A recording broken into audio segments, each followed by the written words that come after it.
I'm afraid I'm going to make another video about Farage, and it's not because I'm obsessed with Farage, but because Farage is the biggest story in domestic politics today, and he hogs the headlines in much the same way as he hogs and dominates television programs like Laura Quensberg. He is the most interesting character. Why? Because at the centre of Farage is confusion, and confusion is always interesting. And Farage is probably the greatest political performer of our age. I don't think he's a particularly great leader, because I don't think he has anything to offer beyond the negative. But he has exploited that negative, the dissatisfaction, to a point where it has become an identifiable blob. Let's call it Brexit. And then, because Brexit didn't quite go the way he wanted, he distances himself from the people who implemented it. Why? It's not the right Brexit. But it is what he called for.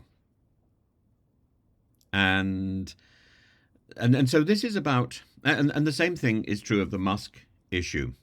Musk is a literalist and certainly lacks the political skills, the acumen, the intelligence of Farage.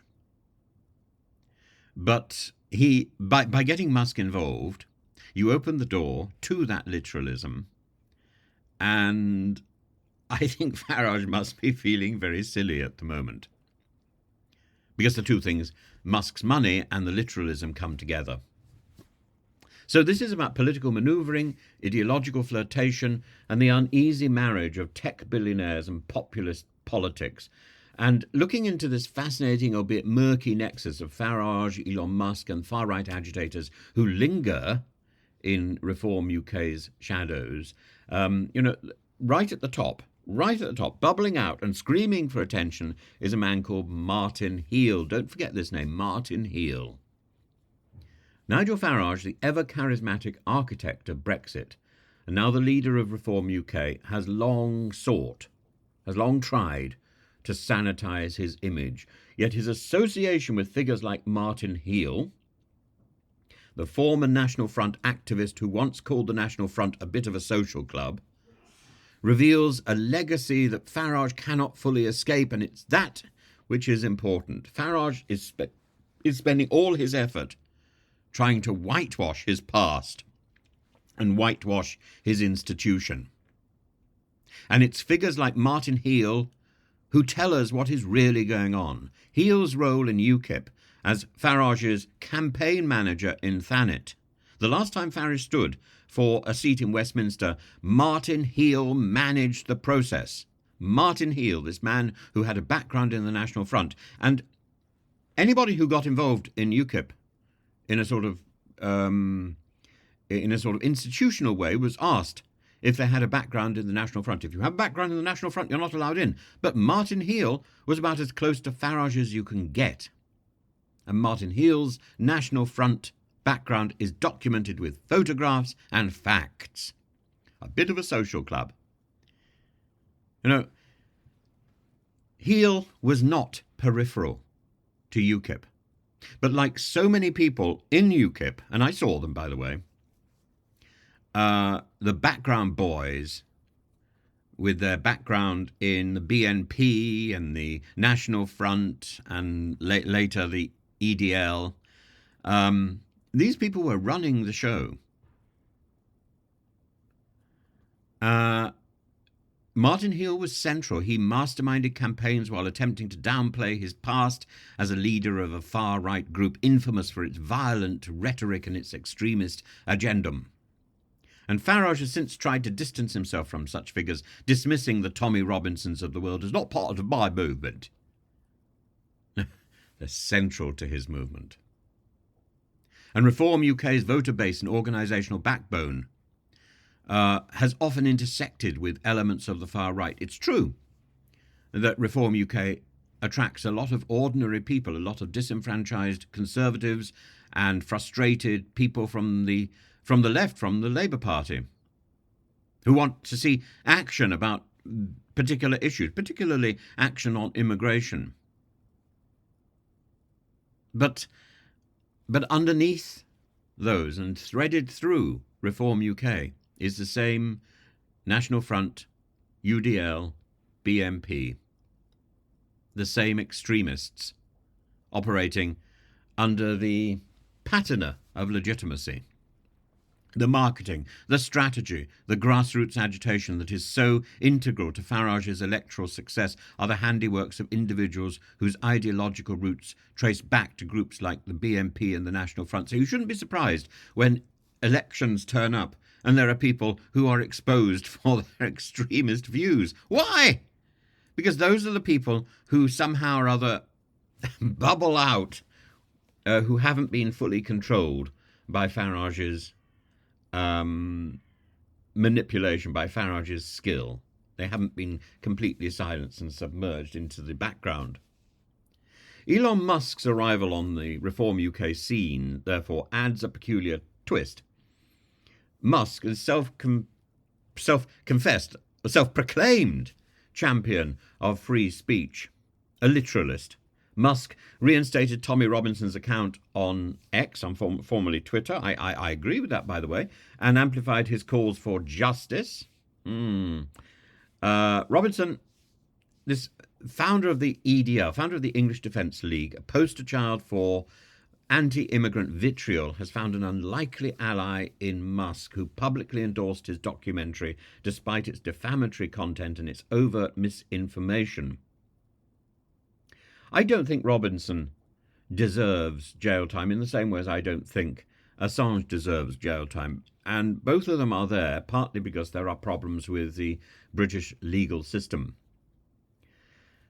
But at the same time, I don't think either Robinson or Assange are entirely innocent of the charges that were made against them. And they're caught up in their own movement, a movement of their own making. And this problem with championing free speech and believing that you have some sort of access to the truth, that is the problem. And it reaches its apotheosis in Elon Musk, a man with the money and the arrogance and the chutzpah and swagger to think that he really does have access to the truth. The truth is fleeting. The truth is ephemeral. And Farage, sensing the precariousness of aligning too closely with Robinson, dismissed Musk's stance as misguided. Yet Musk's literalism, his insistence on exposing what he perceives as hypocrisy or injustice, has inadvertently spotlighted the contradictions at the heart of Reform UK. And Farage cannot fully embrace Musk's support without courting the disrepute that Robinson embodies. And so this argument isn't about Musk and Farage. It's about Farage and the far-right activists that lurk within his organisation. Musk, by blowing the whistle on Robinson, blows the whistle on the whole edifice, on the whole deceit of Reform UK, because Reform UK is simply a rebranded UKIP, isn't it? And simply by changing the name, you don't change the nature. The nature is still there. The backbone of UKIP, the backbone of Reform UK, is this extremism. All the people with the shaven heads who are operating in the shadows with a murky former registration to BNP, National Front, EDL. As long as they don't say too much, they're okay in Farage's ranks. They can be Farage's super rankers. I'm sure Robinson longs to be a ranker for Farage. But Farage knows better, because Robinson doesn't know how to keep his mouth shut. And Robinson has too much baggage that he's carrying. And Musk's father, Errol, in a moment of historical naivety, you want to know where Musk gets it from? Ha! Likens Robinson to Nelson Mandela. It's a staggering comparison that borders on the surreal. Mandela was imprisoned for fighting apartheid. And Robinson, by contrast, is a serial offender whose legal troubles stem from libel, contempt of court, and incitement. And to suggest there's any equivalence is not only historically ignorant, but also dangerously misleading, lending undeserved gravitas to a figure whose rhetoric has sown discord and division. The Farage-Musk-Robinson triangle has exposed fissures within Reform UK. Musk hasn't created those fissures. They were already there. In the evening, Nigel Farage is busy bandaging them up so nobody sees them. But while Farage and Richard Tice have publicly disavowed Robinson, other party figures like Howard Cox, Ben Habib, have been less circumspect. Of course they have, because they know that that Robinson actually belongs within Reform UK. Of course he does.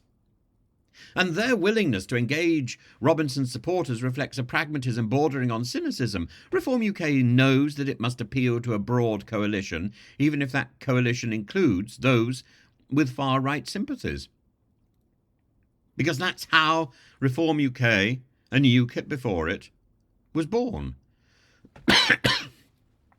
Farage's efforts to distance himself from the far right, while courting figures like Musk, epitomises the tightrope walked by populist leaders, and it always has. All the way back to ancient Rome and the populari. The populari, by aping the accent of the working class, of the plebeians, of the demos, by gathering the thugs together and sending the thugs to kill or bash up the judges who don't deliver the sentences that the populari wanted. This is a dangerous game, because the thugs which are attacking that group today will attack your group tomorrow. And Musk's unfiltered support for Robinson through Twitter has laid bare the contradictions of Reform UK's claims to respectability. And the party's reliance on the infrastructure and the votes of individuals linked to extremist ideologies reveals the hollowness of Farage's denials. Does Farage denial links to Martyn Heale? No. How can he? Martyn Heale was his campaign manager with a background in the National Front. Not so long ago. The saga of Farage, of Musk and Robinson is not merely a story of political intrigue, it's a cautionary tale about the dangers of opportunism.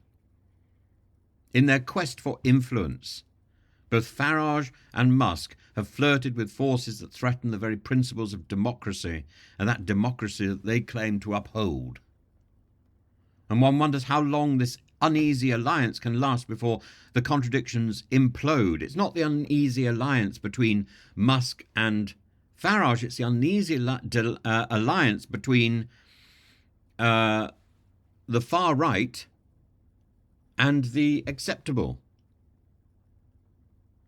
In the end, the truth comes out. And it only takes somebody like Musk, who thinks he's doing the right thing, who thinks that honesty is a right, is an entitlement, to blow the whole facade to pieces. One wonders how long this can last before all the contradictions implode, leaving behind a legacy as diverse as the ideologies that Reform UK seeks to exploit.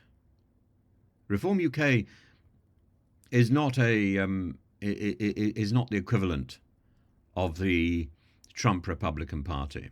Reform UK is a very new political creed, and it's not going to survive this sort of exposure and interrogation.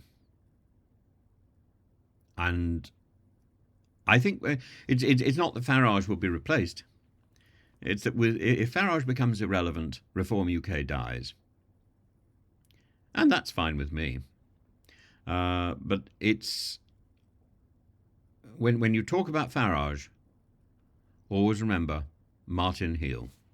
Martyn Heale, the man who was Farage's campaign manager, who has a background in the National Front, who was hidden in Thanet, who was part of a large group of individuals from the BNP, from the National Front, from the EDL, who were managing and controlling the UKIP, and then I suspect Reform UK as well. We just don't see them.